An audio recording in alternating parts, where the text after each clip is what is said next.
So welcome back to Fresh Talks. I'm Chris White, and I'm joined now by Steve McVickers, who's Chief Commercial Officer of Giddings Fruit. Steve, you're based in the UK. I live in London. But you travel all over the world. But I travel the world. The idea of Giddings, I guess I'm part of their just part of their expansion program, which really started a couple of years ago, and being very much a grower-based company and living down in Chile and a Chilean company. Chilean company, Santiago is the head office, and what they really wanted to do was become more customer focused, more customer orientated and aligned.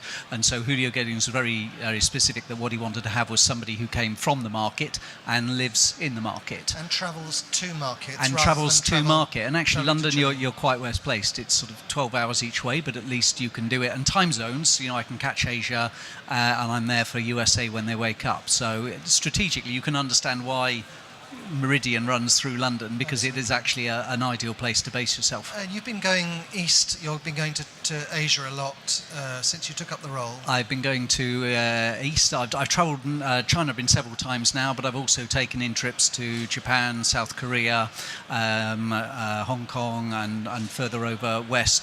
You've really just got to go there and soak it up, and in your first visit you just got to let it wash over you. And that's because you see all the market opportunities in that part of the world. I mean, of course, there's a majority of the population of the world is living in that part of I think what is it we're really using our experiences. I think one of the great things about growing up in the UK market or the European, I lived in a little bit time for the States, is that you've seen over time what works, what didn't, but doesn't mean it wasn't a good idea. And really Asia, it's all about the opportunity is really open. No rules have been set, lines have not been drawn, and you've just got growth coming at you the whole time. So I think you have to be brave, ambitious, be prepared to try things. Not everything might work, but hopefully most will. But really calling on all of that experience, because Europe in particular has come up with some great ideas over the last 30 years, and sometimes there's no need to invent things for the first time round. You can just pick up on those experiences. And we're talking about essentially three products: berries, cherries and sugar plums, is that right? Yeah. Berries is obviously Julio Giddings. That was his start as an agronomist in his time at Hortifruit and the business that he built up in Mexico. So it's not just blueberries, we're talking other... No, absolutely not. Although we are number 3 out of Chile as a blueberry exporter, actually the engine room of our business would be Mexico, where we are number 2. We've some 25,000 tons of berries out there. We have very, very strong history and an offer in blackberries, which is Julio's real passion. But we're now involved in the full basket of berries for the USA. Blackberries are kind of the more complicated. They're the most complicated end of the berry range, aren't they? Yeah, maybe that's why Julio likes them. He never likes to do things easy. He likes a challenge. But I think he's very much a visionary, Julio, and he saw it way before the market did, I think. I mean, our breeding program started 7 years ago. Blackberries was still very early days when he made that investment. But in terms of the global business, I always think of blackberries as being something that, as it were, is destined for the tables of Northern Europe or North America rather than Asia. Yeah, at the moment we're still 90% of our blackberries would go into the States. We've got the European business up to 10%, which is growing, and we can sort of feel the momentum and interest building that. We've had a lot of customers even today have come and said, oh yeah, I believe in blackberries, it's the next blueberry, isn't it? So I think there's more growth there. I think you've got two sorts of berry business. You've got berries you can put on a container, on a boat, and you've got berries that you need to fly, and raspberries and blacks is very much those. And I think that just changes the whole dynamics of what you can do. So if we look to China again, I mean, and Asia, it's very much a business for blueberries there. It's very much for a business for blueberries.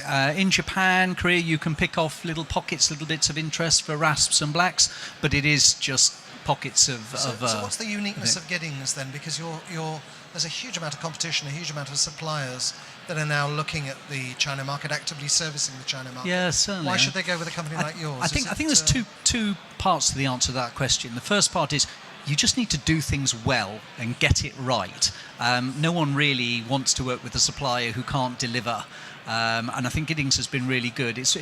Being new to the company, it really is quite something to see the operations at source.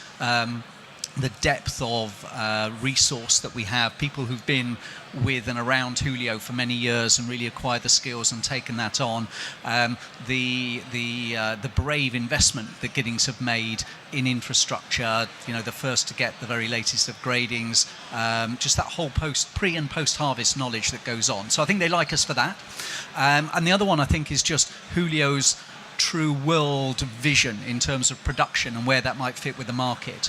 And in the next few years, we're going to see quite a few of the traditional ways of working, the seasonality, completely turned on their heads. Our own business is going to, our Chilean business, which is number 1, is going to become number 3.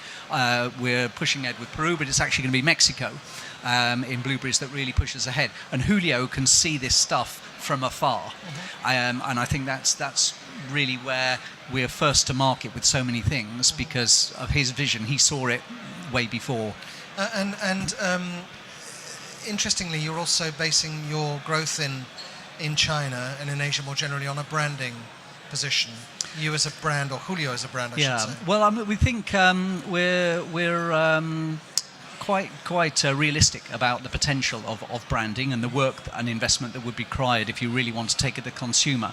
Giddings is as an identity is still quite a new thing, so we really needed to get a name on that business and really take to market what we stood for, what really drives us, what are we passionate about. And there is lots of that in Giddings, and that message wasn't coming through. So the first thing we wanted to do is really get a brand on Giddings on a business to business perspective. And brands are the place to do it in Asia as well. And then you look and say, okay, where could we actually take this more forward, or still in business to business, but eventually potentially business to consumer, and Asia is the place that you do that. But I think you can see on the brand design, the gold, the richness, we have orientated around the Chinese market or the Asia market where they really appreciate that. But we've had some really good feedback from Europe and from USA, and we've just simple stuff like, we've managed to leapfrog other supply just because the wholesale market in London liked our brand,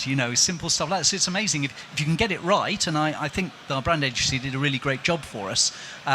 If you've got that, you've just got that extra layer of offer to your proposition. Steve, thank you very much indeed. Sounds fascinating. Pleasure. Good luck. So more talks on Fresh Talks. Go and have a look on YouTube and you'll find us all there. Thanks a lot.